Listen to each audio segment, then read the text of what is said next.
रामपुर गांव अपनी सादगी और मिलनसार लोगों के लिए बहुत मशहूर था। यहाँ के लोग खाने के बड़े शौकीन थे। गली गली में तरह तरह के ठेले लगे रहते।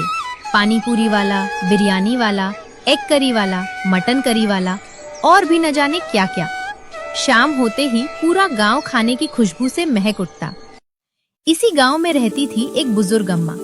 सफेद बाल, झुर्रियों भरा चेहरा, लेकिन दिल सोने जैसा। बहुत गरीब थी, अकेली रहती थी, पर मेहनत से पीछे नहीं हटती थी। उनके पास थोड़ी सी जमीन थी, जहां वो अपने हाथों से हरी हरी सब्जियां उगाती थी। रोज सुबह सब्जियां तोड़कर गांव में जाकर बैठती और बेचती। एक दिन अम्मा बाजार में अपनी टोकरी रखकर बैठी थी कि तभी एक औरत उनके पास आई। अम्मा, कल जो आपने टमाटर दिए थे ना, उफ क्या बात थी। मीठे खट्टे और उनकी चटनी तो ऐसी बनी कि घर वाले उंगलियां चाटते रह गए। अरे बेटा, वो टमाटर थोड़े खास थे, घर के बने कंपोस्ट खाद में उगाए थे। दिन भर में जितनी सब्जियां बिक पाती अम्मा बेच देती। बाकी बची हुई सब्जियां वो गांव की भैंसों को खिला देती। उसी समय गांव का एक आदमी उनके पास आया। अम्मा, एक बात पूछूं? हाँ बेटा, पूछो। आप ये बची हुई सब्जियां भैंसों को क्यों खिलाती हो? कल भी तो बेच सकती थी, कुछ पैसे मिल जाते। नहीं बेटा, कल तक ये सब्जियां सूख जाएंगी। मैं खराब सब्जियां किसी को नहीं बेचूंगी। तो अम्मा, ये सब्जियां गांव के ढाबे वाले को कम दाम में बेच दिया करो। आपको भी फायदा होगा और ढाबे वाले को भी। इतना कहकर वो चला गया। अम्मा घर पहुंची तो मन ही मन सोचने लगी। सही तो कह रहा था लड़का। अगर मैं बची सब्जियां ढाबे पर बेच दूं, भले कम दाम में, पर कुछ तो कमाई होगी। क्यों ना कल से यही करूं? उन्होंने तय कर लिया कि कल से बची सब्जियां ढाबे पर बेचेंगी और इस तरह अम्मा की जिंदगी में एक छोटा सा नया रास्ता खुलने वाला था। रामपुर गांव में एक और मेहनती नौजवान रहता था। उसका नाम था सूरज। वो गांव के ही मुखिया के बिरयानी के ठेले पर काम करता था। सूरज के हाथ की बिरयानी पूरे गांव में मशहूर थी। लोग दूर दूर से खाने आते थे।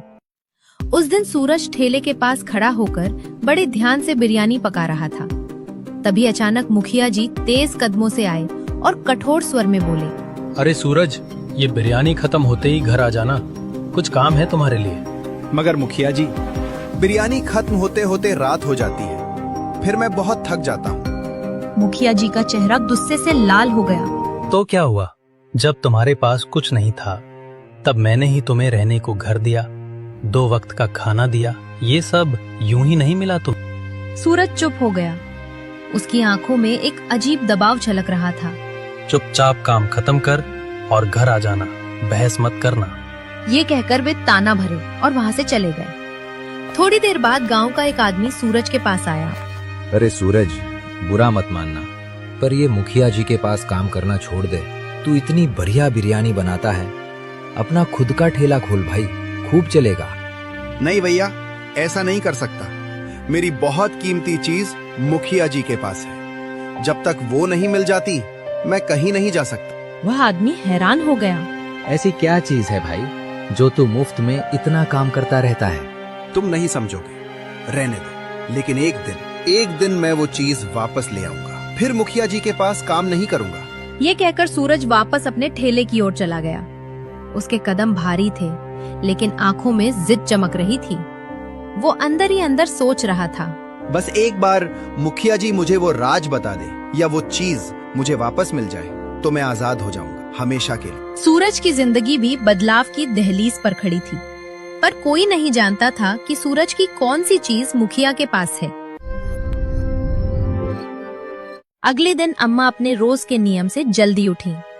ताजी ताजी सब्जियां तोड़ी और टोकरी में भरकर गांव की ओर निकल पड़ी। रास्ते में ही एक परिचित ग्राहक मिला। अम्मा, जल्दी से 1 किलो प्याज और आधा किलो भिंडी दे दो। अरे बेटा, इतनी जल्दी जल्दी क्यों? घर पर मेहमान आने वाले हैं, इसलिए आपको रास्ते में ही रोक लिया। जल्दी से दे दो। कोई बात नहीं बेटा, रुक, अभी देती हूँ। अम्मा ने सब्जियां तौलकर दे दी और आगे अपनी रोज वाली जगह जा बैठी। अम्मा, आज भी वही टमाटर देना, मैं 2 किलो ले जाऊंगी। दे दूंगी बेटा, जितने चाहे ले जाओ। औरत सब्जियां लेकर चली गई। उस दिन अम्मा की अच्छी बिक्री हो गई, लेकिन हमेशा की तरह कुछ सब्जियां बच ही गईं। चलो आज कुछ नया करते हैं। देखते हैं कोई ठेले वाला सब्जियां लेता है क्या। ऐसा सोचकर अम्मा एक ठेले पर पहुंची। वो पाव भाजी का ठेला था। जैसे ही अम्मा पास पहुंची, ठेले वाला बोला, अम्मा बताओ कैसी पाव भाजी बनाऊं, बटर वाली या स्पाइसी? अरे बेटा, मैं पाव भाजी खाने थोड़ी आई हूँ, मैं तो ये बची हुई सब्जियां बेचने आई हूँ। अरे अम्मा, मैंने तो सुबह ही सब्जियां ले ली थी। बेटा, अगर ले सको तो ले लो, आधे दाम में दे दूंगी। ये सुनकर ठेले वाला खिल उठा।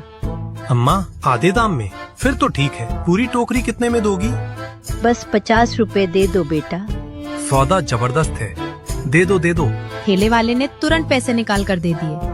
अम्मा ने सारी सब्जियां उसे थमा दी, फिर उत्सुक होकर पूछ बैठी, बेटा एक बात बताना, मैंने जो पूरी टोकरी दी उससे कितने रुपए की पाव भाजी बनेगी? अम्मा कम से कम 500 रुपए की तो आराम से बन जाएगी। ये सुनकर अम्मा हैरान रह गईं। इतना मुनाफा? अम्मा वहाँ से चल दी, लेकिन मन में ठेले वाले की बात घूमती रही। रास्ते में उन्हें सूरज का बिरयानी वाला ठेला दिखा। वहाँ भारी भीड़ थी। अम्मा ने भीड़ देखी और मन में सोचा, ये लोग थोड़े से खर्च में इतना मुनाफा कमा लेते हैं, अगर मैं भी कुछ ऐसा करूँ तो? रेजोनेंस। अचानक उनके मन में एक नया विचार बिजली की तरह कौंधा। क्यों ना मैं अपनी सब्जियों से बिरयानी बनाऊं? सब्जी बिरयानी नई डिश होगी, सबको पसंद भी आ सकती है और लागत भी कम पड़ेगी। अम्मा पूरे रास्ते यही सोचती रहीं। घर पहुँचते पहुँचते उनका मन उम्मीद से भर गया था। एक बुजुर्ग महिला, एक नई सोच और एक नई शुरुआत की खुशबू हवा में तैर रही थी। अगली सुबह सूरज अपने मन में कई सवाल लिए मुखिया जी के घर पहुंचा। मुखिया जी, मुझे आपसे एक जरूरी बात करनी। मुखिया ने उसे सिर से पैर तक देखा। हाँ हाँ सूरज बोलो, क्या हुआ? सूरज की आवाज भारी हो गई। मुखिया जी, अब मैं बड़ा हो चुका हूँ, आपके सारे काम करता हूँ, आपकी हर बात मानता हूँ। अब तो मुझे वो बात बता दीजिए, मेरी माँ कौन है? आपने बचपन से वादा किया है। मुखिया ने थोड़ी देर चुप रहकर कहा, अरे सूरज बेटा, वादा किया है तो निभाऊंगा भी, लेकिन अभी थोड़ा वक्त चाहिए। बस कुछ दिन और रुक जाओ। कितने दिन मुखिया जी? बचपन से यही सुन रहा हूँ। मेरा हक है जानने का, दया कीजिए, मुझे मेरी माँ से मिलना है। ठीक है, कल बता दूंगा। अब जाओ, जल्दी से ठेला लगाओ। सूरज के चेहरे पर उम्मीद की चमक आ गई। वो खुशी खुशी ठेला लगाने चला गया। दूसरी तरफ अम्मा ने सुबह ही घर में सब्जी बिरयानी बना ली थी। सुगंध से पूरा घर महक उठा। वो बड़ा सा पतीला लेकर गांव में एक जगह बैठ गई और जोर से पुकारने लगी, आओ आओ, स्वादिष्ट सब्जी बिरयानी, ताज़ा और सस्ती, आओ आओ जल्दी आओ। इसी बीच सूरज उधर से गुजर रहा था। उसने आवाज सुनी और अम्मा के पास पहुंचा। अरे अम्मा, ये कैसी बिरयानी बेच रही हो तुम? अरे बेटा, ये अनोखी बिरयानी है, सब्जियों से बनी हुई, चखोगे क्या? नहीं नहीं, रहने दो, मुझे खुद भी अपना चिकन बिरयानी का ठेला शुरू करना है, मैं चलता हूँ। वो बिना चखे वहाँ से चला गया। सूरज ने अपना ठेला शुरू किया, पर आधा घंटा बीत गया, फिर 1 घंटा, फिर 1.5 घंटा, कोई ग्राहक नहीं आया। आज ऐसा क्यों हो रहा है? अब तक तो आधा पतीला खत्म हो जाता था। तभी उसका एक पुराना ग्राहक वहाँ से गुजरा। अरे भाई, आज बिरयानी खाने नहीं आए? अरे सूरज, उधर एक बूढ़ी अम्मा सब्जी बिरयानी बेच रही है, बहुत स्वादिष्ट है और दाम भी कम। सब लोग वहीं जा रहे हैं, मैं भी वहीं खाकर आ रहा हूँ। ये सुनते ही सूरज के भीतर आग भड़क उठी। इस बुढ़िया ने तो मेरा धंधा ही चौपट कर दिया। वो गुस्से से अम्मा के पास पहुंचा और चिल्लाया, ए बुढ़िया, ठेला बंद करिए और घर जाकर सो जा। अम्मा चौंक गईं। क्या हुआ बेटा, ऐसा क्यों बोल रहे हो? जो कहा है वही कर। अगर कल यहाँ दिखी ना तो इस गांव से भगा दूंगा। ठीक है बेटा, मैं कल से यहाँ नहीं बैठूंगी, कोई और जगह ढूंढ लूंगी। सूरज कुछ नहीं बोला और गुस्से में वहाँ से चला गया। सूरज के मन में भी एक तूफान उठ रहा था। क्या सब्जी बिरयानी उसे अपनी माँ की सच्चाई से दूर कर देगी? अगले दिन सूरज दिल में उमंग और आंखों में चमक लिए मुखिया जी के घर पहुंचा। मुखिया जी, अब अपना वादा पूरा कीजिए, बताइए मेरी माँ कौन है? मुखिया जी ने गहरी सांस ली। सूरज, तुम बहुत नेक इंसान हो, मुझे तुम पर गर्व है। तुमने मेरे पास इतने वर्षों तक बिना किसी लालच के काम किया। अब समय आ गया है कि तुम अपने असली परिवार के साथ रहो। सूरज बेचैनी से बोला। जल्दी बताइए ना मुखिया जी, वो कौन है? अब सब्र नहीं होता। तुम्हारी माँ हमारे ही गांव में रहती है। उनका नाम है कमला। वही बुजुर्ग महिला जो सब्जियां बेचती है। सूरज के पैरों तले जमीन खिसक गई। कमला अम्मा, मैंने कल ही तो उनसे बदतमीजी की थी। उसकी आंखों में आंसू भर आए। धन्यवाद मुखिया जी, आपका बहुत बहुत शुक्रिया। कहते हुए वो दौड़ पड़ा। वो अम्मा के घर पहुंचा, लेकिन दरवाजा बंद था। उसे लगा माँ बिरयानी बेचने गई होगी। वो उनके ठिकाने पर भागा, पर वहाँ भी नहीं मिली। बेचैनी बढ़ रही थी। तभी एक औरत सब्जी लिए जा रही थी। बहन, ये सब्जियां किससे ली? ये तो मैं कमला अम्मा से खरीद कर लाई हूँ। सूरज बिजली की तरह दौड़ पड़ा। उसने देखा अम्मा अपनी टोकरी के साथ बैठी थीं। माँ, अम्मा चौंक गई। क्या कहा बेटा? क्या कहा तुमने? माँ, मुझे माफ कर दो। मैं तुम्हारा ही बेटा हूँ, तुम्हारा चिंटू। अम्मा की आंखों से आंसू झरने लगे।